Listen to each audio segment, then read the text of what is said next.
ఈ అసమర్థమైనటువంటి ప్రభుత్వంలో తణుకు నియోజకవర్గంలో స్థానిక మంత్రి కారుమూరి గారి నిర్వాహకం ఏ విధంగా ఉంటుందనేది ఇది ఒక ఎగ్జాంపుల్. ఈరోజు ఉనికిల గ్రామంలో 2 పనులకి జనవరి 9, 2020 అంటే 4 సంవత్సరాలు దాటిపోయింది.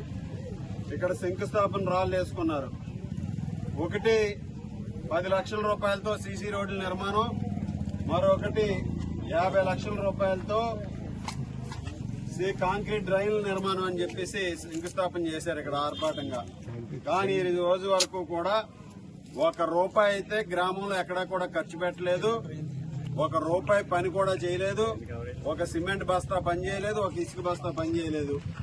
ఈరోజు అటువంటి అసత్య ప్రచారాలతో వీళ్ళు చేస్తున్నటువంటి ప్రచార కార్యక్రమాలకు మాత్రం రంగులు వేసుకుని 3 రంగులు వేసి ఈరోజు ఆర్భాటంగా ఇక్కడ శంకుస్థాపన రాళ్ళు అయితే దర్శనమిస్తున్నాయి. కానీ ఈ డ్రైనేజ్ కూడా మీరు చూడండి, ఇక్కడ ఏ విధంగా వీళ్ళు వేసినటువంటి శంకుస్థాపన రాళ్ళు వేసేసినటువంటి డ్రైనేజ్ కూడా ఇక్కడ కనీసం ఒక పని కూడా చేయలేదనేది వాస్తవం.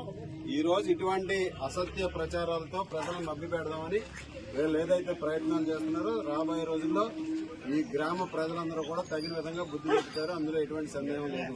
అలాగే ఈ గ్రామంలో రోడ్లు వేయకుండా కొన్ని బిల్లులు కూడా వచ్చేసినట్టు స్థానికులు చెప్తున్నారు. రోడ్లు వేయకుండా బిల్లులు కూడా వీళ్ళు చేసుకునే విధంగా ఉన్నాయి.